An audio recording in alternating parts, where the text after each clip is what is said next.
Programme में एक दफ़ा फिर आपको खुशामदीद कहते हैं। नाज़रीन, बात हो रही है आज करप्शन के हवाले से और किस तरह की करप्शन होती है। सेठी साहब, आप अभी थोड़ी देर पहले ये कह रहे थे कि किसी जमहूरी हुकूमत की छुट्टी कराने से करप्शन ख़त्म नहीं होती, इसके तरीके और हैं। एक आपने कहा कि जी जैसे प्राइवेटाइज कर दिया जाए तो नहीं, मैं ये कह रहा था कि 4 दफ़ा हमने गवर्नमेंट की छुट्टी कराई, क्या करप्शन वो ख़त्म हो गई? सिर्फ एक एक्सक्यूज़ था, ये नहीं कि वो करप्ट नहीं थी, मगर करप्शन तो ख़त्म नहीं हुई ना। मैं आपसे ये अर्ज़ कर रहा हूँ, करप्शन है रियासत के इदारों में। अगर रियासत के इदारे साफ हों, तकड़े हों, मजबूत हों, करप्ट ना हों, तो सियासतदान और सियासी जमातें और पार्लियामेंट अगर करप्ट भी हों तो आवाम को असर नहीं होता उसका खास। इसीलिए आप देखें ना, जो यूएसए है या यूके है वहाँ और या फ्रांस है या जर्मनी है, वहाँ रियासत के इदारे साफ हैं, वहाँ से इंसाफ भी मिलता है और वहाँ करप्शन भी नहीं है और लोगों को काम होते हैं वहाँ मेरिट के ऊपर। यहाँ भी अगर ये रियासत के अदारे जो हैं, इनको अगर हम इनको पकड़ लें हम किसी तरीके के साथ, सियासतदान और पार्लियामेंट की तरफ तवज्जो अभी आप मत दें, आप रियासत के इदारों की तरफ तवज्जो दें। कैसे? देखिए, इसमें 2 बहुत अहम इंस्टीट्यूशंस हैं जो रोल अदा कर सकती हैं। एक है फ्री मीडिया, इंडिपेंडेंट मीडिया, आप और हम, और दूसरे हैं जजेस, जुडिशरी। ठीक, जुडिशरी के अंदर खुद बहुत करप्शन है क्योंकि इंसाफ नहीं मिल रहा है। ये ट्रांसपेरेंसी की रिपोर्ट में हर बंदा कहता है जी कि हमें कोई इंसाफ नहीं मिलता और फिर पैसे देने पड़ते हैं सिर्फ केस को आगे बढ़ाने के लिए। चीफ जस्टिस साहब ने अपनी जो रिपोर्ट लिखी उसमें उन्होंने कहा था कि इसकी तरफ तवज्जो देंगे। अगर वो कॉन्स्टिट्यूशनल मैटर्स की तरफ तवज्जो देंगे तो ये चीजें रह जाएंगी और हुकूमतें आती जाती रहेंगी और जो आवाम के मसाइल हैं वो हल नहीं होंगे। इसी तरीके के साथ अभी जो मलिक साहब से बात हो रही थी कि जी आप पुलिस, ब्यूरोक्रेसी, इसकी तरफ तवज्जो दें जिनसे अवाम का ताल्लुक है। और अगर मीडिया पार्टी पॉलिटिकल हो जाता है या पार्टिजान हो जाता है या पावर गेम्स में मुब्तला हो जाता है और जुडिशरी भी अगर सीनियर हायर जुडिशरी उस तरफ जाती है तो फिर करप्शन खत्म नहीं होगी। हुकूमतें आएंगी जाएंगी, गिरेंगी बनेंगी, मगर करप्शन खत्म नहीं। सेठी साहब, हमारे साथ अब हम कॉल लेनी शुरू करते हैं। हमारे साथ एक कॉलर मौजूद हैं जर्मनी से, बशीर अवान साहब। जी अस्सलाम वालेकुम। जी वालेकुम सलाम रहमतुल्लाह बरकात। जी बशीर साहब। जी, मैं अर्ज कर रहा था कि अपने ये सेठी साहब बात कर रहे थे। जी जी जी वालेकुम सलाम रहमतुल्लाह। हाँ जी, ये मलिक साहब से आप सेठी साहब बात कर रहे थे और ये कह रहे थे जी कि मैंने वो अपना बिल्कुल क्लियर कर दिया अपना घर, अपनी फौज को पहले ये किया वो किया। अच्छा, मैं 2 साल पहले पाकिस्तान आया था। अच्छा, इन्होंने क्या किया कि वो मनी चेंजर से मैंने पैसे चेंज करवाए। अच्छा, वहां से कोई पीछे लग गया, अल्लाह वालम कौन थे, गन पॉइंट पे आके टाउनशिप में पिस्तौल दिखा के, मैं मेरे बेटे के साथ था, 1,70,000 रुपए मुझसे छीन लिए। किसने? अच्छा, 15 पे फोन किया, वहां से आगे जनाब 5-6 गाड़ियां आ गई। अच्छा, जब आई तो आगे उन्होंने पूछा जी क्या आपको फरार तो नहीं कर रहे, आपको ये तो नहीं कर रहे। ये जो SHO थे और वो उस वक्त के वो जो DSP क्या था उनका नाम, मुझे तो एक का नाम पता है SHO। क्या कहना क्या चाह रहे हैं आप हजूर? क्या कहना चाह रहे हैं आप? कहना क्या? अच्छा, फिर उन्होंने रिक्शे वाले को वो नहीं, ये कहानी तो ठीक है, इस किस्म की 100 कहानियां हजूर वाला, मगर कहना क्या चाह रहे हैं? सवाल क्या आपका?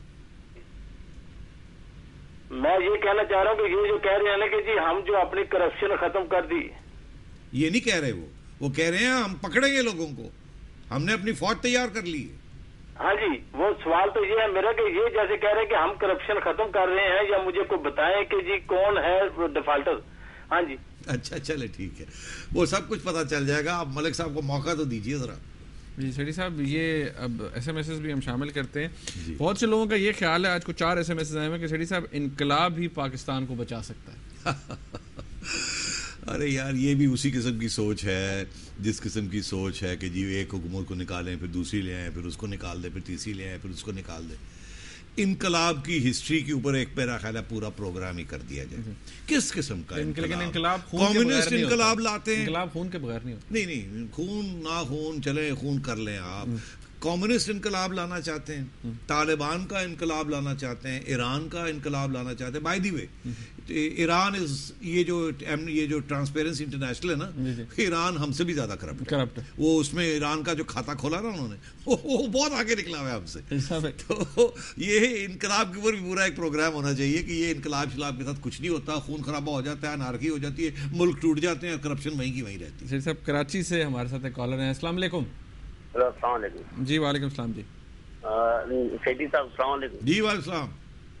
सेठी साहब आप तो मेरे फेवरेट लोगों में से एक है। मैं आपको ये पहली दफा ही कॉल ना दुबई में होता था ना। सेठी साहब मेरे को ये पूछना था कि ये जो आज वाकया हुआ तो समझो रोंगटे खड़े कर देना तो वाकई कि इस्लाम में यानी कि आप ये कहें कि हराम है खुदकुशी, लेकिन लोग इस हद तक मजबूर हो गए। एक बाप अपनी सारी औलाद के साथ खुदकुशी कर रहा है, ये हम किस तरफ जा रहे हैं? ये तो कुछ समझ है। ये तो पूरा गवर्नमेंट को इसमें तो वो हिल जाना चाहिए, लेकिन आज भी लोग अपनी बयानबाजियों में लगे हुए हैं। राना साहब का बयान देख रहा था, उधर गवर्नर का देख रहा, ये अपने में लगे हुए हैं। लोग कहाँ से कहाँ बर्बाद हो रहे हैं। आप सही कह रहे हैं, बड़े अफसोस की ये बात है। शहबाज शरीफ साहब गए नहीं, 10 लाख रुपया उन्होंने, वो अस्पताल जरूर गए।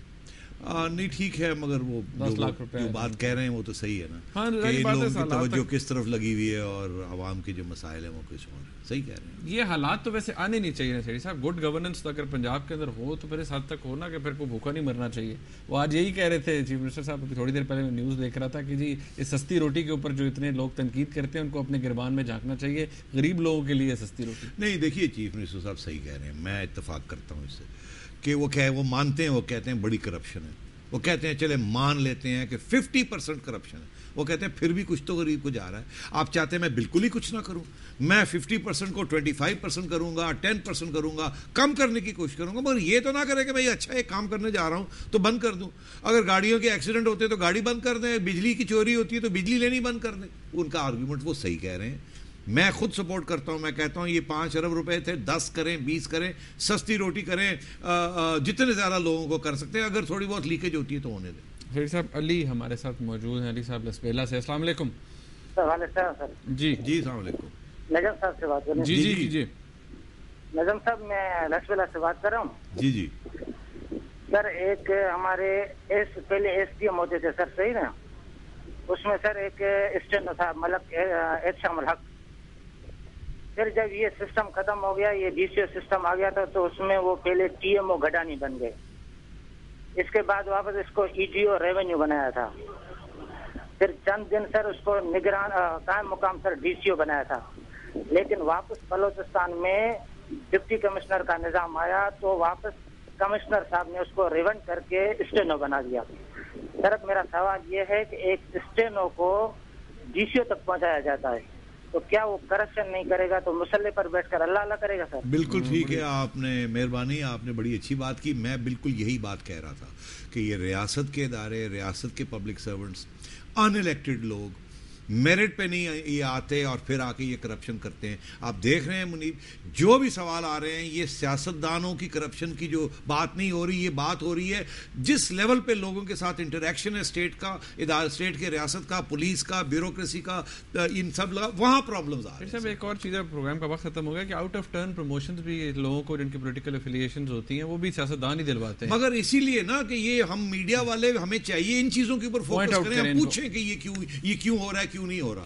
अब मैं आपको बताऊं, एक सेकंड रह गया, यहाँ वो गोजरा वाले जो पुलिस अफसर साहब थे। वक्त खत्म हो गया सेठी साहब, बिल्कुल वक्त खत्म हो गया। नाज़रीन आपने आज का प्रोग्राम देखा, इंशाल्लाह अगले हफ्ते आपसे फिर मुलाकात होगी। देखने का बहुत शुक्रिया। अल्लाह हाफ़िज़।